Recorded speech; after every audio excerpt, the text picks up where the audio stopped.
प्रकरण 104 महाप्रयाण। कुछ कली इस तरह तोड़ ए बागबा, साख हिलने ना पाए ना आवाज हो, वरना गुलशन यह सारा उजड़ जाएगा और दिल हर कली का दहल जाएगा। ये मार्मिक पंक्तियां एक गजल की है जिन्हें गुरुदेव बोकारो अपने विश्राम स्थान पर एकांत में गा रहे थे। इन पंक्तियों का आशय है, ए भगवान रूपी बागबा, तू इस संसार रूपी बगीचे से जो जीवन रूपी कलियां तोड़ता है, उन्हें इतनी कोमलता से तोड़ कि उससे जुड़े जितने भी जीवन हैं उनका दिल दहल ना जाए, अन्यथा यह सारा का सारा बगीचा उजड़ जाएगा। आपकी उस समय की अंतर स्थिति का संकेत उक्त पंक्तियों से स्पष्ट हो जाता है। आपने अवश्य ही एक गंभीर निर्णय ले लिया था। प्रकृति की गर्भ में छिपे रहस्यों को जानते हुए भी आप कभी भी उन्हें उद्घाटित नहीं करते थे। गहरी गंभीर प्रकृति वाले आप इस इतने गहन संकल्प को कैसे प्रकट कर सकते थे? आप जानते थे कि आपके श्री चरणों से पूर्णतया जुड़े हुए चरणानुरागी शिष्य कुछ समय दर्शन न होने पर ही अधीर हो जाते हैं, तो सदा का आपका विछोह उनके दिल को दहलाने वाला ही होगा। संभवतः इसी कारण आपने चुपके से सबसे दूर शरीर छोड़ देने का निर्णय ले लिया होगा। आप अक्सर कहा भी करते थे, जिस समय भी हमें यह आभास हो गया कि यह शरीर अब साथ नहीं दे रहा, तो तुरंत इसे त्याग देंगे। इतने महत्वपूर्ण राष्ट्रव्यापी महाअभियान के मुख्य केंद्र बिंदु होते हुए उसके दुरूह तथा महान उत्तरदायित्व के निर्वहन में अब आप अपने शरीर को असमर्थ पा रहे थे। अस्वस्थ शरीर को अब न रखने का आपने निश्चय कर लिया। कारण था कि पीछे मुड़कर कभी न देखने वाले सत्य संकल्प सिद्ध गुरुदेव ने यात्रा के बीच में से ही वापस विराटनगर आने के निवेदन को स्वीकार कर लिया था। आश्चर्य इस बात का भी था कि पिछले 40 वर्षों से लगातार भक्तों के मध्य अपना जन्म दिवस मनाने वाले आप उस विशेष दिन अनुपस्थित कैसे रहे, परंतु अगले ही दिन 7 फरवरी को वहां से चल दिए विराटनगर की ओर। यात्रा से वापस आने से पहले अपनी कलाई की घड़ी उतारकर अपने स्वामी हंसदास जी महाराज को देते हुए कहा, अब हमें इसकी जरूरत नहीं पड़ेगी। आपने अपने सन्यासी शिष्य स्वामी योगानंद जी, केशवानंद जी तथा राकेश जी को यात्रा के साथ आगे भेज दिया। अपने शिष्य चिदघनानंद जी तथा सुरेश मेहरा जी को साथ लेकर वापस चल पड़े। यह 7 फरवरी वीरवार का दिन था। सभी संत वृंद ने आपको भरे मन से शीघ्र स्वस्थ होकर वापस लौट आने की भावना के साथ विदाई दी। धनबाद रेलवे स्टेशन से सायंकाल 7 बजे आप दोनों शिष्यों के साथ गाड़ी में बैठ गए। गाड़ी में बैठने से पूर्व बोकारो में 3 डॉक्टरों की टीम ने आपका चेकअप किया था। एक इंजेक्शन देते हुए यह भी बताया कि शारीरिक कमजोरी के अतिरिक्त स्वास्थ्य ठीक है, रक्तचाप तथा हृदय गति भी ठीक है। रात्रि 11 बजे रेलगाड़ी में ही आपने हल्का भोजन लिया, जिसे चिदघनानंद जी ने स्वयं बनाकर साथ ले लिया था। रात 1 बजे तक आप दोनों शिष्यों से बातें करते रहे। सुरेश जी का निवेदन था कि गुरुदेव का पहले दिल्ली या चंडीगढ़ अस्पताल जाकर सारा चेकअप करवाया जाए, परंतु गुरुदेव ने दृढ़ शब्दों में कहा, नहीं, सबसे पहले विराटनगर जाकर हनुमान जी को प्रणाम करेंगे, उसके बाद ही कहीं जाएंगे। रात्रि 1 बजे के बाद सभी रेलगाड़ी में अपनी अपनी सीट पर सो गए। प्रातः 4 बजे गुरुदेव के खांसने की आवाज से चिदघन जी उठ गए और पीठ पर हल्की मालिश की। गुरुदेव ने आंखें मूंद ली तो शिष्य भी निश्चिंत होकर सो गए। प्रातः 7 बजे अचानक चिदघन जी को लगा कि उन्हें किसी ने उठने को कहा है। वह तथा सुरेश जी उठे, श्री चरणों में प्रणाम किया। गुरुदेव ने आंखें खोली हाथ उठाकर दोनों को आशीर्वाद दिया और टेक लगाकर ध्यान मुद्रा में बैठ गए। 5 मिनट बाद ही चिदघन जी ने देखा कि गुरुदेव का श्वास असहज हो रहा है। पुकारा, गुरुदेव, गुरुदेव। कोई उत्तर ना पाकर हिलाकर जगाने का प्रयत्न किया, परंतु पूर्ववत मौन पाकर नब्ज टटोली, स्थिर पाई। हृदय की धड़कन भी शांत थी। घबराकर मुंह द्वारा कृत्रिम श्वास देने की कोशिश की, छाती को थपथपाया, परंतु सब व्यर्थ।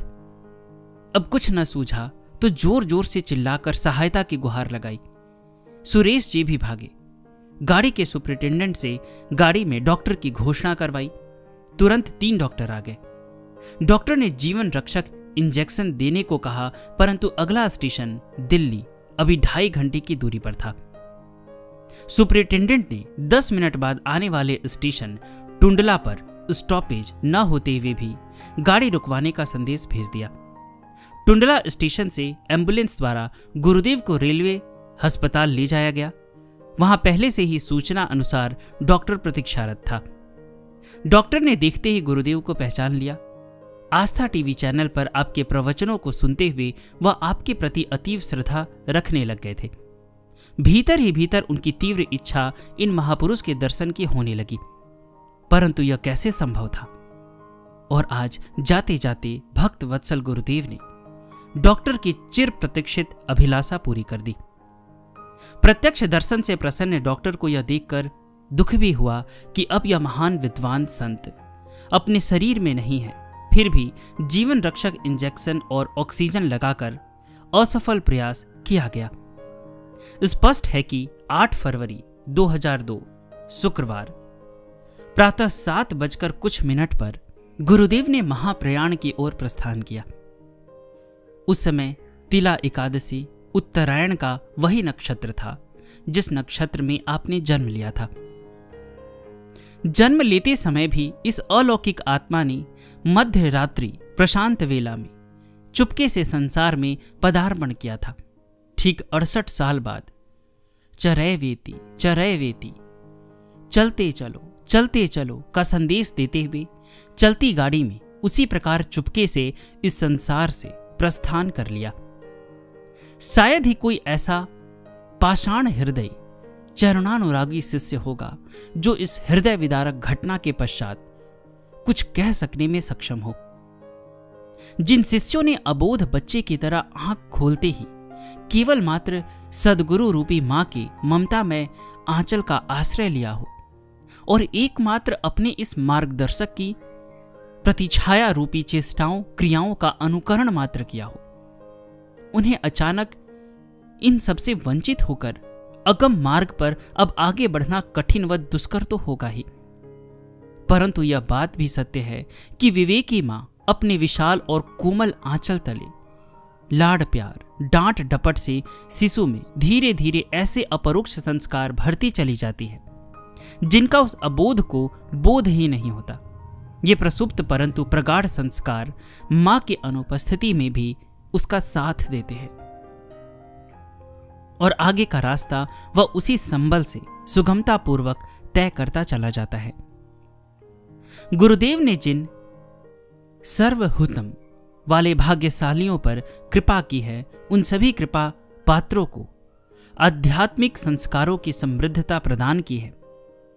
अब उन पर निर्भर करता है कि वे इस मिले हुए कोष को संभालते हुए उन्हें आगे कितना संवर्धित करते हैं। जो भी हो, स्थूल शरीर की भी अपनी महिमा होती है।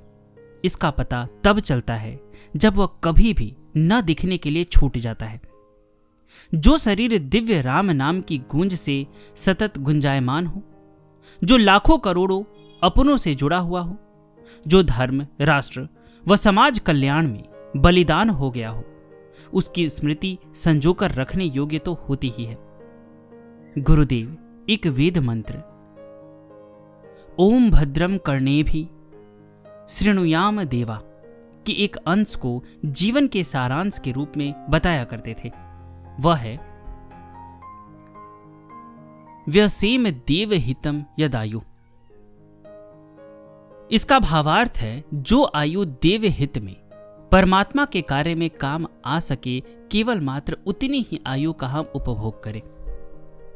आध्यात्मिक शिखर को छूकर धरती मां की मिट्टी को मस्तक पर धारण करने वाले युग पुरुष गुरुदेव का प्रत्येक श्वास, हर एक क्षण और संपूर्ण चेतना शक्ति देवहित में ही कार्यरत रही। जिस समय उसके लिए इसे अनुपयोगी पाया तो तुरंत उस तन को तृणवत त्याग दिया। पतंजलि ऋषि कहते हैं, स्वर सवाही विदुषोऽपि तथा रूढ़ोऽभिनिवेश। अभिनिवेश क्लेश अर्थात मृत्यु का भय सामान्य जन को ही नहीं, अपितु विज्ञ और विद्वान जनों को भी भयभीत किए रहता है। परंतु अध्यात्मविद तत्वद्रष्टा महायोगी तो चैतन्य अवस्था में अवस्थित होते हुए ही लौकिक जगत में देवहित का कार्य किया करते हैं। उन्हें यह मृत्यु भय रूपी अभिनिवेश क्लेश स्पर्श नहीं कर सकता। 8 फरवरी मध्य रात्रि 1:30 बजे गुरुदेव को आश्रम विराटनगर पिंजौर लाया गया तो 20 घंटे बाद भी आपके शरीर की गर्माहट, कोमलता, लचीलापन तथा तेज पूर्ववत था। सभी स्तब्ध और असमंजस में थे, क्योंकि मुखमंडल की आभा और मंद मुस्कान से समाधिजन्य संज्ञा शून्य स्थिति का आभास हो रहा था।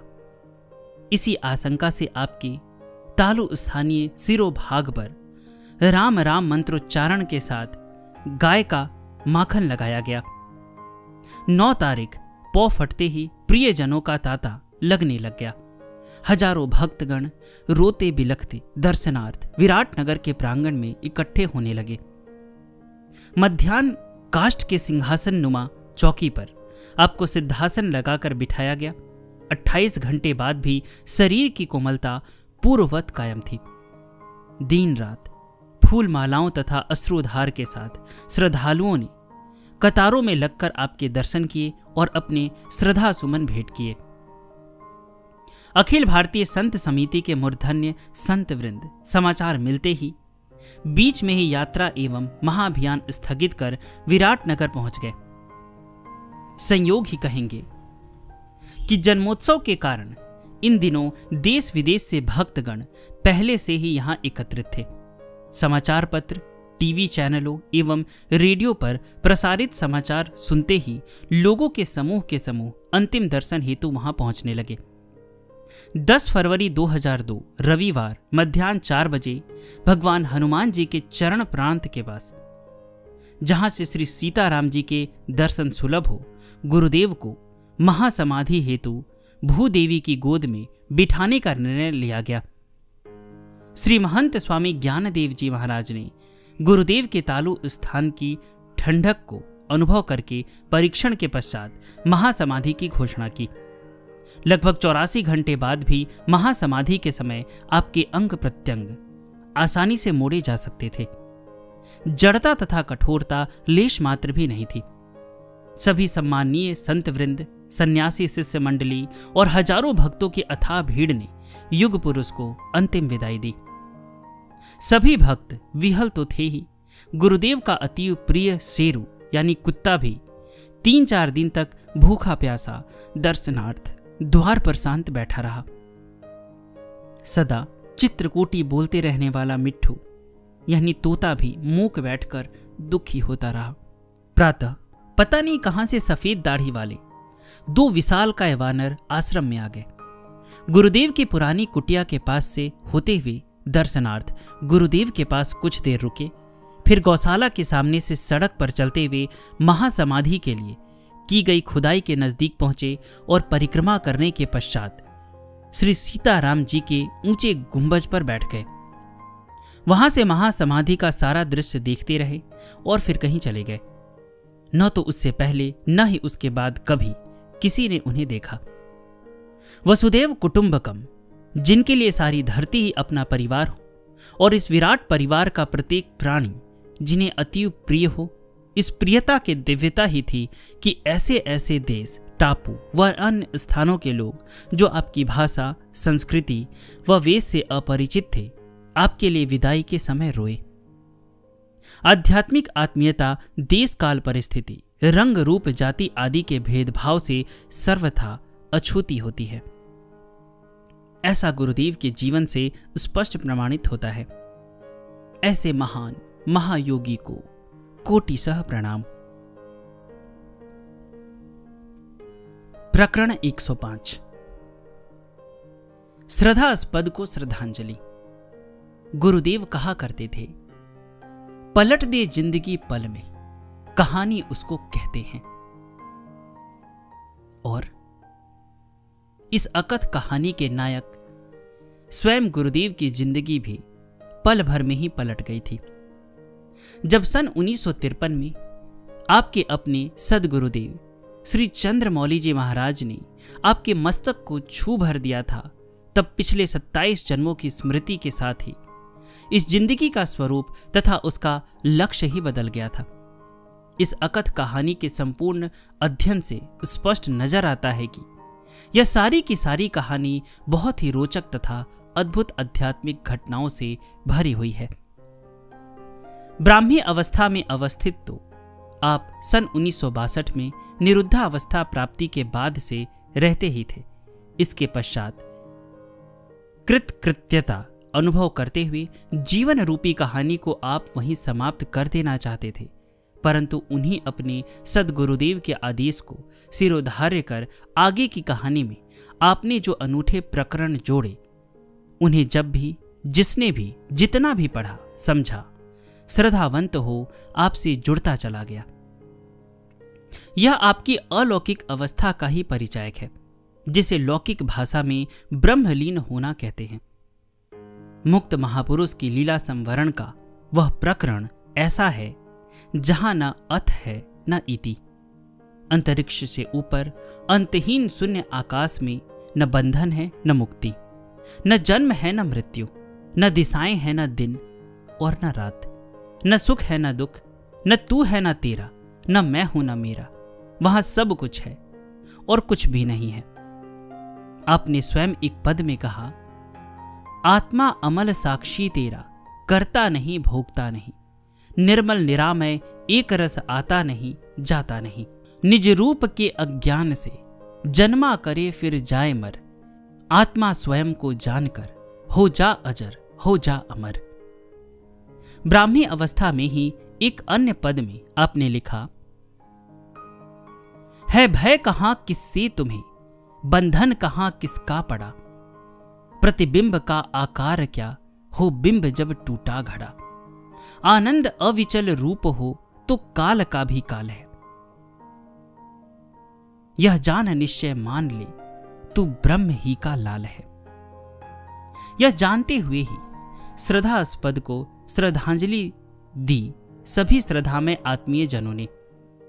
कोई मन ही मन रोया तो किसी ने मुखरित होकर आप में निहित अपूर्व विद्वता के साथ पूर्ण विरक्तता, निर्मोही कठोरता के साथ आत्मीयता, आत्मगौरव के साथ सरलता व सादगी के विलक्षण सम्मिश्रण को याद किया।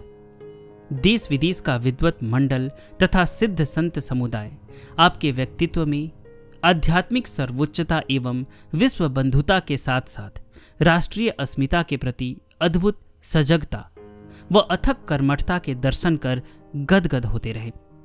विश्व भर में श्रद्धांजलि सभाएं हुई। 23 फरवरी 2002 को विराट नगर के प्रांगण में विराट श्रद्धांजलि सभा संपन्न हुई, जिसमें भारत भर के सभी संप्रदायों के जगत गुरु, महामंडलेश्वर, पीठाधीश्वर, संतों महंतों ने युग पुरुष को श्रद्धा सुमन अर्पित किए। इन्हें दिव्यालोक पत्रिका के माध्यम से संजोकर राष्ट्रीय चेतना विशेषांक तथा श्रद्धांजलि विशेषांक के रूप में प्रकाशित किया गया।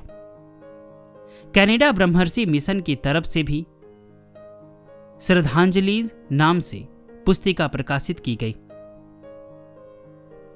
इस पुस्तिका में कनाडा के प्रबुद्ध वर्ग ने गुरुदेव के प्रति जो अपने विचार प्रकट किए, उनसे स्पष्ट होता है कि उन सबके मन मस्तिष्क पर गुरुदेव के बहुआयामी व्यक्तित्व ने अमिट छाप छोड़ी है। एडमंटन के न्यूज़पेपर एशियन टाइम्स में उसके मुख्य संपादक ने एक भारतीय योगी के द्वारा मानव मात्र को दिए गए महान योगदान को याद करते हुए श्रद्धांजलि दी। इसके अतिरिक्त अमेरिका, यूके, हॉलैंड तथा यूरोप के अनेक देशों के विभिन्न संस्थाओं ने आपके सहयोग से समाज में आए परिवर्तन को स्मरण किया। भारत के समाचार पत्र दैनिक भास्कर तथा ट्रिब्यून ने भी आपको विशेष रूप से याद किया। पंजाब केसरी के संपादक श्री विजय चोपड़ा जी ने तो अपने संपादकीय में इन महापुरुष की तुलना रविंद्रनाथ टैगोर तथा स्वामी विवेकानंद जी से की। वास्तव में मानव मात्र के हित चिंतक और विश्व भर के कल्याण आकांक्षी महान महापुरुष स्वयं में अद्वितीय हुआ करते हैं और प्राणी मात्र इनके निस्वार्थ प्रेम से आनंदित हुआ करता है। इन्हीं संत महात्माओं की महिमा को बताते हुए भक्त प्रहलाद ने श्रीमद् भागवत में कहा है, परमात्मा की प्राप्ति या परमार्थ पद का निर्वहन भगवत स्वरूप संतों और गुरुजनों के सत्संग से ही संभव होता है। इसी भावना से भावित होकर इस अकथ कहानी के द्वारा सिद्ध महात्माओं और पूज्यपाद गुरुदेव का यथामति गुणानुवाद करने का प्रयास किया गया है। कोटि कोटि नमन के साथ भक्तिमणि। आज यह पुस्तक संपूर्ण हुआ। श्री बावरा जी महाराज के श्री चरणों में अनंत कोटि प्रणाम और माता भक्तिमणि जी को भी हम बहुत बहुत प्रणाम करते हैं, क्योंकि उनके ही कारण हमें गुरुदेव की जीवनी, इतने महान सिद्ध संत की जीवनी हमें पढ़ने को मिला, सुनने को मिला। अगर आप लोगों ने इससे पहले वाली जीवनी नहीं सुनी है तो प्लेलिस्ट का लिंक मैंने डिस्क्रिप्शन में दिया है, और अगर आप यह अकथ कहानी प्राप्त करना चाहते हैं तो उसकी भी संपूर्ण जानकारी डिस्क्रिप्शन में दी गई है। अगर मुझसे कुछ गलती हो गई हो, मुझे लगता है कि मैंने बहुत ऐसे शब्द हैं जिनका अच्छे से मैंने उच्चारण नहीं किया है, तो मैं फिर आप सबों से बहुत बहुत क्षमा मांगता हूँ, और माता जी से भी मैं क्षमा मांगता हूँ अगर मुझसे किसी भी प्रकार की कोई गलती हो गई हो तो इस जीवनी को प्रस्तुत करने में। विश्वात्मा बावरा जी महाराज और स्वामी भक्तिमणि जी को अनंत कोटि प्रणाम।